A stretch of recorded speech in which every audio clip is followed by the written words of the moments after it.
볼 주제는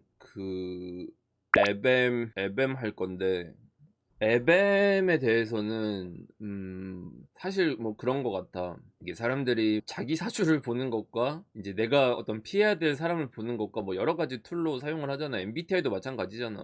사람이 살아가면서 만나는 다양한 관계를 보는 방법이 사주에도 있어요. MBTI나 다른 툴이나 이런 데서도 뭐 이 사람과 이 사람은 이렇다 저렇다 뭐 이런 이론들이 많이 있잖아요. 근데 명리에서 나와 다른 무언가의 어떤 관계를 해석하는 룰이 있어요. 그것을 이제 사주에서는 용어로는 육신이라고 얘기를 합니다. 육신이라는 것은 나랑 그 글자가 어떤 관계를 맺고 있는가를 이제 어떤 규칙을 만들어서 설명을 하는 거예요. 육신을 음양으로 나누면 총 10가지가 되는데, 내가 자주 쓰는 이 육신표가 있죠. 제가 어떤 때는 이거를 오행으로 설명을 하고, 어떤 때는 천간으로 설명을 하고, 어떤 때는 이렇게 육신으로 설명을 하는데, 이건 육신이라서 이렇게 5개가 있는데, 이 5개가 또 이렇게 2개씩 위아래로 나눕니다. 음양으로.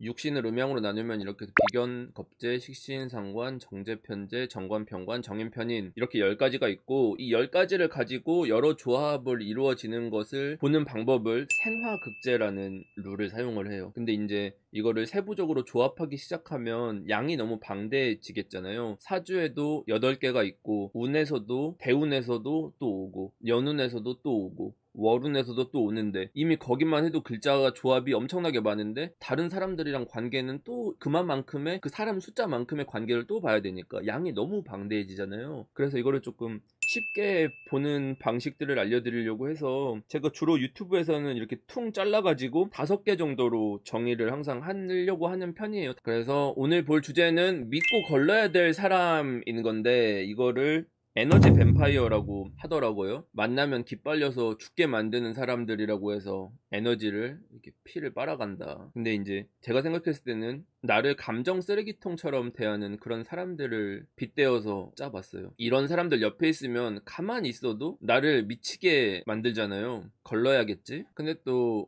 이렇게 시작을 하면 거의 대부분 자기가 겪었었던 경험을 빗대어서 이 글자 있는 놈 쓰레기, 개쓰레기 죽어라, 우, 뭐 이렇게 한다든지, 뭐 이런 글자는 쓰레기예요, 죽이고 싶어요, 막 이렇게 인성 나오잖아. 그래서 기준을 좀 짚고 넘어갈 건데, 우리 모두한테는 긍정적인 모습과 부정적인 모습이 있습니다. 모든 사람한테. 마냥 착한 사람도 없고 나쁜 사람도 없어요. 지금 여러분들도 누군가한테는 좋은 사람이 될 수도 있고 최악의 사람이 될 수도 있는 거예요. 그러니까 그게 상황에 따라 사람의 그 모습이 입체적으로 있는 거죠.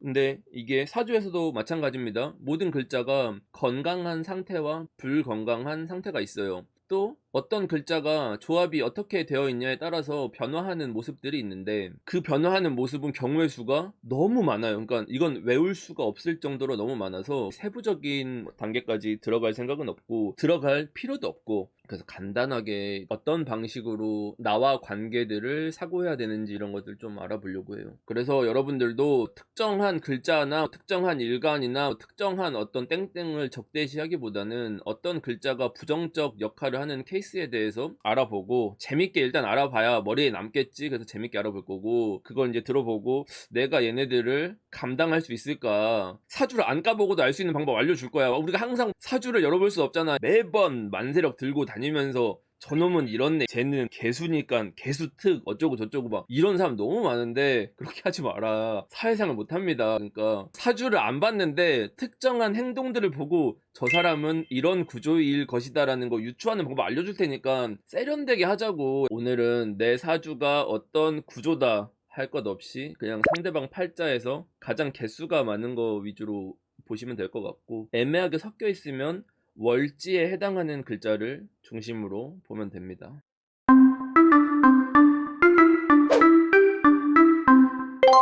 자, 이제 인성을 좀 봅시다. 식상이 몸이었다라고 하면 인성이라는 것은 정신을 말하죠. 항상 식상과 인성이라는 것은 서로 상반된 위치의 양 끝에 머물게 돼요. 그래서 인성이라는 것은 마음 가는 것, 마음 편한 게 우선이 돼요. 식상은 몸이 편한 게 우선이라고 했잖아요. 그래서 인성이라는 것은 모든 순간과 모든 관계에서 서로의 마음이 통하고 이런 진심이 전달되거나 하는 것들을 그 다른 어떤 글자보다 대단히 중요하게 생각해요. 사주에서 인성이 건강한 상태라고 치면은 긍정적인 에너지가 서로 전달이 잘 되겠죠. 내 마음의 어떤 이런 것들이 충분히 전달되었는지 이런 것들에 의미 부여도 많이 하는 편이고 그런 걸 체크를 되게 하는 편이에요. 그래서 어떤 때 보면 마음 씀씀이가 굉장히 예쁘다 사람이 이런 생각을 들게끔 하죠. 근데 이걸 또 바꿔서 생각해 보면은 건강하지 않은 인성이 있을 수 있겠죠. 이러면은 긍정적인 에너지가 서로 교류되고 전달되는 게 아니라 부정적인 에너지가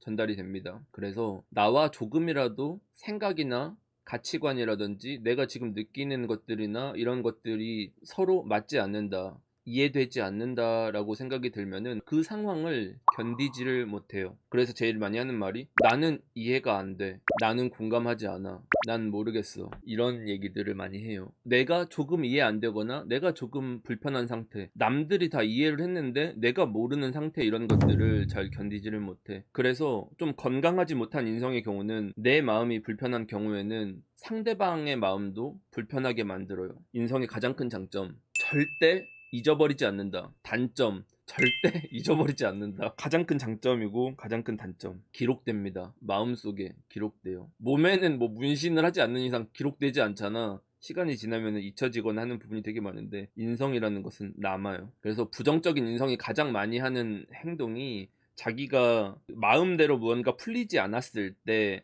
이걸 받아주는 사람들한테 내 마음에 대해서 토로하는 연락을 많이 합니다.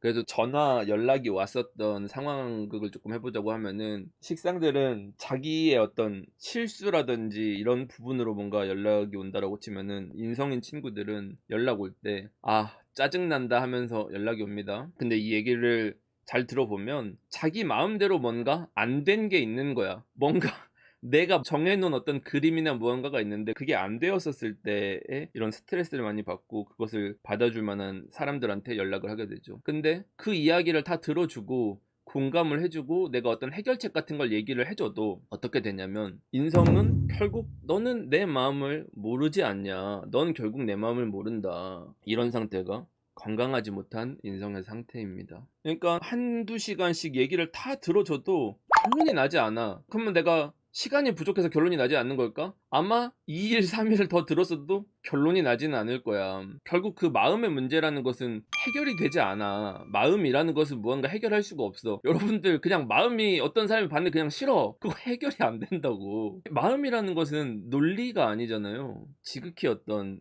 감정적인 게 개입된 영역이잖아요. 그래서 그 해결되지 않은 그 부분에 대한 것을 어떤 뭔가 소통되지 않는 상황들을 계속 무한하게 반복되는 그런 것들. 그리고 인성이라는 것은 우리가 무언가를 잘 까먹지 못한다고 했잖아요. 그렇다는 얘기는 계속 뭔가 머리에 생각의 잔상이 남아있는 것과 같아요. 그래서 상상력이 가장 풍부한 인자이기도 하고, 이거를 조금 안 좋은 요소로 작용을 하게 되면은 머릿속으로 여러 가지 소설 같은 걸 쓰는 거엔 특화가 되어 있어요. 시나리오를 여러 가지 안들을 그립니다. 그래서 어떤 사람들의 행동이라든지 무언가를 보고 자기가 그 행동이 머릿속에 계속 기억이 되어 있으니까 그걸 통해서 여러 가지 것들을 추측을 많이 해서 바라봐요. 가령 어떤 사람이 나한테 빵긋 웃고 지나갔다 그러면 긍정적인 인성이라고 치면은 나한테 호감이 있나? 날 좋아하나? 되게 친절하시네? 뭐 이렇게 되다가 좀 딥하게 들어가면은 저 사람이랑 뭐 사귀는 상상도 하고 애 이름도 상상을 하고 뭐 그런 단계의 어떤 상상까지 갈 수도 있긴 하겠죠. 생각이라는 것은 속도에 제한이 없고 양의 제한이 없기 때문에 상상력이 풍부한 사람들은 정말 순식간에 그런 생각들을 해낼 수가 있더라고. 근데 이게 부정적으로 작용한다고 생각해 보세요. 어떤 사람이 그냥 웃으면서 지나갔는데 원래 웃는 사람일 수도 있고 뭐 그건 모르겠지만